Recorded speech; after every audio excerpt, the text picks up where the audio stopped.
오늘은 2026년 7월 네 번째 주 월요일입니다. 한 주도 주님의 은혜로 행복하시길 소망합니다. 오늘 말씀 제목은 일상에서 신실한 언약의 관계를 지키라 라는 제목으로 말씀을 전하겠습니다. 오늘 본문은 말라기 2장 10절에서 16절입니다. 우리는 한 아버지를 가지지 아니하였느냐? 한 하나님께서 지으신 바가 아니냐? 어찌하여 우리 각 사람이 자기 형제에게 거짓을 행하여 우리 조상들의 언약을 욕되게 하느냐? 유다는 거짓을 행하였고 이스라엘과 예루살렘 중에서는 가증한 일을 행하였으며 유다는 여호와께서 사랑하시는 그 성결을 욕되게 하여 이방 신의 딸과 결혼하였으니 이 일을 행하는 사람에게 속한 자는 깨는 자나 응답하는 자는 물론이요 만군의 여호와께 제사를 드리는 자도 여호와께서 야곱의 장막 가운데서 끊어버리시리라. 너희가 이런 일도 행하나니 곧 눈물과 울음과 탄식으로 여호와의 제단을 가리게 하는도다. 그러므로 여호와께서 다시는 너희의 보호물을 돌아보지도 아니하시며 그것을 너희 손에서 기꺼이 받지도 아니하시거늘 너희는 이르기를 어찌 됨이니까 하는도다. 이는 너와 내가 어려서 맞이한 아내 사이에 여호와께서 증인이 되시기 때문이라. 그는 내 짝이요 너와 서약한 아내로되 내가 그에게 거짓을 행하였도다. 그에게는 영이 충만하였으나 오직 하나를 만들지 아니하셨느냐? 어찌하여 하나만 만드셨느냐? 이는 경건한 자손을 얻고자 하심이라. 그러므로 내 심령을 삼가 지켜 어려서 맞이한 아내에게 거짓을 행하지 말지니라. 이스라엘의 하나님 여호와가 이르노니 나는 이혼하는 것과 옷으로 학대를 가리는 자를 미워하노라. 만군의 여호와의 말이니라. 그러므로 너희 심령을 삼가 지켜 거짓을 행하지 말지니라. 말라기 2장 앞부분에서 하나님은 제사장들의 죄를 책망하셨습니다. 제사장들은 하나님의 이름을 멸시했고 율법을 바르게 가르치지 않았으며 많은 사람들을 하나님의 길에서 떠나게 했습니다. 이제 10절부터는 이스라엘 백성들의 죄를 지적하셨습니다. 당시 백성들의 영적 타락은 가정생활과 인간관계 속에서 드러났습니다. 그들은 이방 여인과 결혼하기 위해 젊어서 맞이한 아내를 버렸습니다. 하나님은 이런 일을 단순한 가정의 문제가 아니라 하나님의 언약을 욕되게 한 죄라고 말씀하셨습니다. 10절을 보면 우리는 한 아버지를 가지지 아니하였으며 한 하나님께서 지으신 바가 아니냐? 어찌하여 우리 각 사람이 자기 형제에게 거짓을 행하여 우리 조상들의 언약을 욕되게 하느냐? 라고 말씀합니다.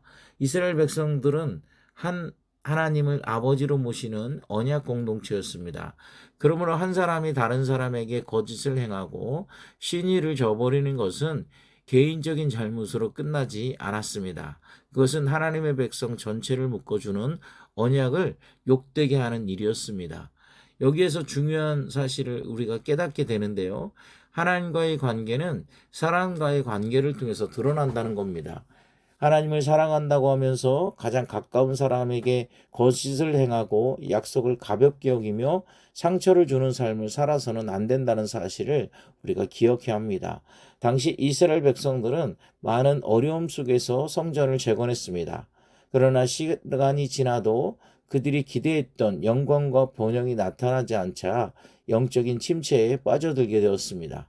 제사장들은 율법을 가르치는 일에 소홀했고 백성들은 하나님의 말씀보다 자신의 욕망을 따라 살기 시작했습니다. 이처럼 영적 침체는 결국 일상을 무너짐으로 나타나게 된다는 거죠. 예배가 형식적으로 변하고 사람과의 약속을 가볍게 여기며 자신의 욕망을 위해서 다른 사람에게 상처를 주게 되었다는 것입니다. 하나님을 향한 신실함이 무너지면 사람을 향한 신실함도 함께 무너지게 됩니다. 11절에서 하나님은 그들이 여호와께서 사랑하시는 그 성결을 욕되게 하여 이방 신의 딸과 결혼하였다라고 말씀하셨습니다. 여기에서 문제가 된 것은 단순히 민족이 다른 사람과 결혼했다는 것이 아닙니다. 하나님을 떠나게 하고 우상 숭배로 이끄는 이방 여인과의 결혼이 문제였다는 사실을 우리는 확인하게 됩니다. 더욱이 그들은 새로운 결혼을 위해 하나님 앞에서 언약을 맺은 아내를 버렸습니다. 그들은 새로운 욕망을 이루기 위해 오래된 언약을 저버렸습니다. 하나님 앞에서 맺은 약속을 아무것도 아닌 것처럼 여겼다는 것입니다. 그러면서 그들은 하나님께 제사를 드렸습니다. 일상에서는 하나님의 말씀을 거역하면서도 제사만 드리면 하나님께서 받아주실 것이라고 생각했습니다. 그러나 13절을 보면 그러므로 여호와께서 다시는 너희의 봉헌물을 돌아보지 아니하시며 그것을 너희 손에서 기꺼이 받지도 아니하시거늘 하나님은 그들의 재물을 받지 않으셨습니다. 예배자의 손에 재물이 있었지만 그들의 삶에는 진실한 회개가 없었기 때문입니다. 재산을 덮은 눈물과 탄식은 남편에게 버림받은 아내들의 눈물이었다는 것입니다.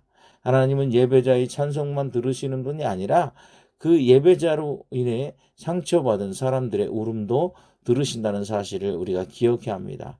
그러므로 다른 사람에게 상처를 주고도 아무 일도 없었던 것처럼 예배를 드릴 수는 없습니다.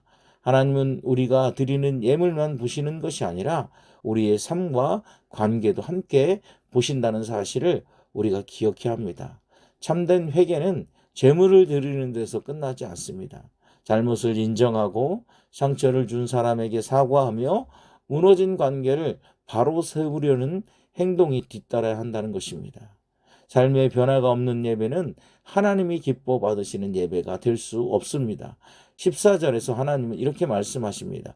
이는 너와 내가 어려서 맞이한 아내 사이에 여호와께서 증인이 되시기 때문이라. 그는 내 짝이요 너와 서약한 아내로 돼 내가 그에게 거짓을 행하였도다 라고 말씀합니다. 결혼은 단순히 두 사람 사이의 약속이 아닙니다. 하나님께서 그 언약의 증인이 되셨습니다. 사람에게 한 약속처럼 보이지만 사실은 하나님 앞에서 한 약속입니다. 하나님은 아내를 내 짝이며 너와 서약한 아내라고 부르셨습니다. 언약 관계에서 가장 중요한 기초는 바로 신실함에 있다는 거죠. 어려움이 생기고 감정이 변해도 서로를 존중하며 약속을 지켜야 한다는 것입니다. 15절과 16절에서 두 번이나 같은 명령을 반복하고 있습니다. 그러므로 내 심령을 삼가 지켜 어리서 맞이한 아내에게 거짓을 행하지 말지니라. 그러므로 너희의 심령을 삼가 지켜 거짓을 행하지 말지니라. 언약을 깨트리는 죄는 갑자기 시작되지 않습니다. 먼저 마음에서 시작됩니다. 욕망을 방치하고 불평과 원망을 키우고 가까운 사람에 대한 감사와 존중을 잃어버릴 때 관계가 무너지기 시작한다는 것입니다. 그러므로 관계를 지키기 위해서는 먼저 마음을 지켜야 합니다. 우리의 마음을 하나님의 말씀으로 지키고 작은 욕심과 잘못된 생각이 자라지 않도록 우리의 삶을 살펴봐야 한다는 것입니다. 사랑하는 성도 여러분, 오늘 말씀은 부부관계에만 해당되는 말씀이 아닙니다. 하나님은 우리가 모든 관계에서 신실하기를 원하신다는 것입니다.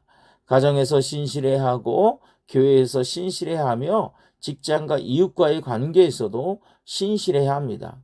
예배당 안에만 경건한 사람이 아니라 일상에서의 약속을 지키고 말에 책임을 지며 가까운 사람을 존중하는 사람이 되어야 한다는 것입니다.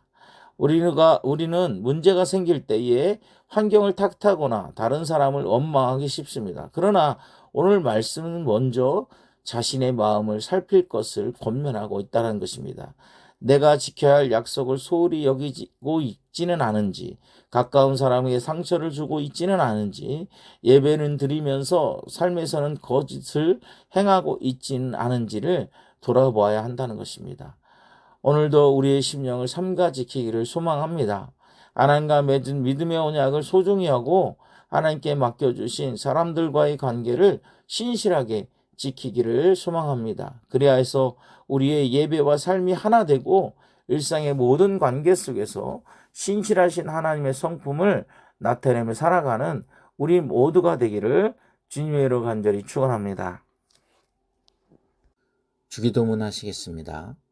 하늘에 계신 우리 아버지, 아버지의 이름을 거룩하게 하시며 아버지의 나라가 오게 하시며 아버지의 뜻이 하늘에서와 같이 땅에서도 이루어지게 하소서. 오늘 우리에게 일용할 양식을 주시고 우리가 우리에게 잘못한 사람을 용서하여 준 것 같이 우리 죄를 용서하여 주시고 우리를 시험에 빠지지 않게 하시고 악에서 구하소서. 나라와 권능과 영광이 영원히 아버지의 것입니다. 아멘.